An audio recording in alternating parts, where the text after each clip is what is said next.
For AZ Central Sports, I'm Catherine Fitzgerald here with Jeff Metcalf, Greg Moore. We're on the field after ASU just upset number 13 Michigan State, 16-13 at Sun Devil Stadium.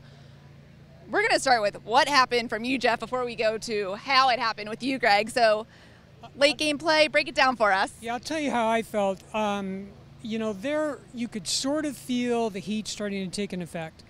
And it didn't necessarily manifest itself in the third quarter, except that Michigan State had to call a timeout 2 plays into the third quarter because ASU was coming out with 4 wide receivers and they were a little confused about what was going on.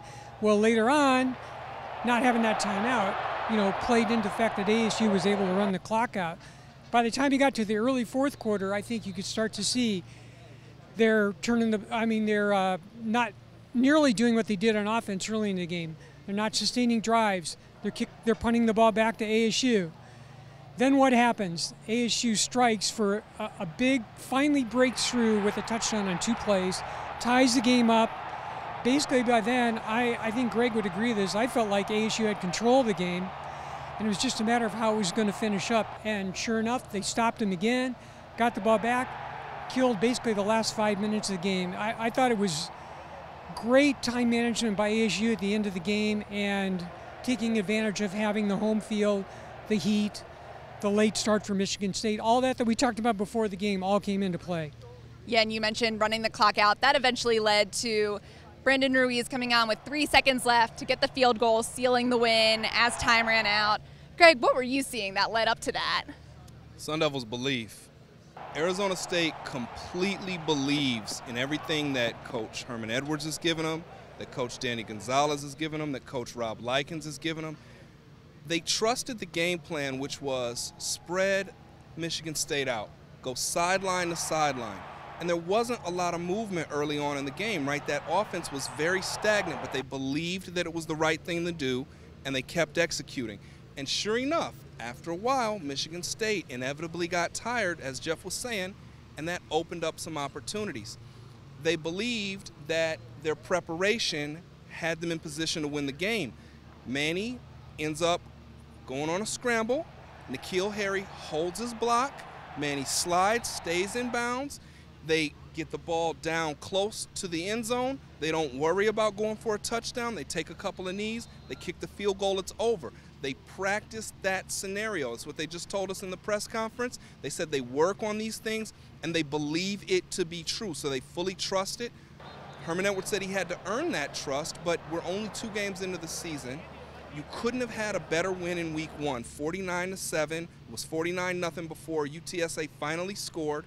And then this week you knock off number 13. Potentially we're looking at Arizona State in the top 25, and I don't know that that was a reasonable expectation coming into this season. Yeah, big win for Herm Edwards. He's here. It's exciting to watch. And you mentioned, too, how ASU early on was, even if it wasn't getting them first downs, they were spreading their offense to try to tire out Michigan State. That's something offensive coordinator Rob Likens mentioned, that was their game plan coming in. They wanted to tire them out. You mentioned seeing it take place later in the fourth quarter.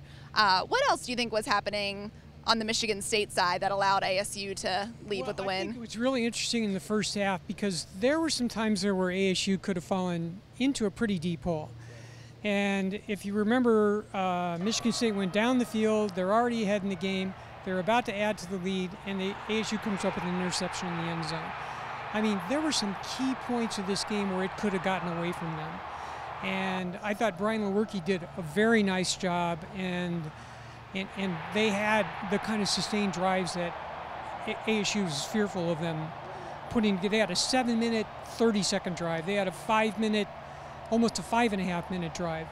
And if they'd been able to keep that up, or they'd been able to hit down there instead of Daz Tatalatasi coming up with an interception, this game might have ended entirely different. Instead, like last year against Washington, blackout game, they win 13-7 over number 5 Washington. They pull it off again, like Greg just said. I mean, it's not inconceivable at all that, you know, tomorrow they're in the top 25. I believe that too. They had a few of those really long drives. They also had one 27-second drive, 2 plays, Manny Wilkins, 2 long passes, results in a touchdown. I found that to be a momentum changer for the Sun Devils. It was really explosive. Greg, what were you seeing happening there? No, absolutely, it was a big momentum changer. Again, this goes back to belief. Manny believes he can make these plays. Manny believes he can make these throws. He'd missed on deep balls several times.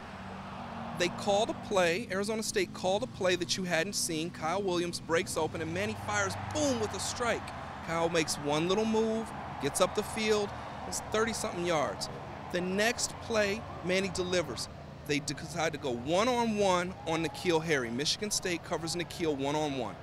They'd been blanketing him with a safety over the top. Sometimes they go one-on-one. Michigan State had a 6'3" corner. You've got to believe that this guy has pro potential, that they would even consider leaving him out there on N'Keal by himself. And what does N'Keal do? He keeps working it, he keeps working it, he gets open, makes a tough catch, falls into the end zone for a touchdown. And it all goes back to the fact that Manny and N'Keal believed that if they took enough shots, they were going to hit on one of them. And that's exactly what happened. Yeah, so belief a big factor, heat a big factor. Lots of things going for the Sun Devils tonight as they win 16-13 at home. The Big Ten is now 0-10 at Sun Devil Stadium, so that's a fun stat. Not if you're from the Midwest. Yeah, fun stat for ASU fans. Out-of-state people, not so much. But ASU, successful at home. They'll hit the road next. Jeff, what are you looking for next week?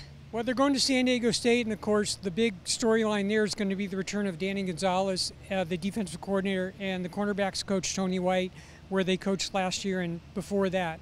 So it'll be interesting to see with them coming back. They know a lot about what San Diego State does. It's going to help in the preparation, no doubt. But you're taking a still inexperienced team on the road for the first time, and we know San Diego State is a credible team. Even though they lost their opener to Stanford, it's not going to be easy either. No, a young team, but should be feeling good this week. We'll have more breakdown of tonight's game analysis all week long, so check azcentral.com for more on tonight's game.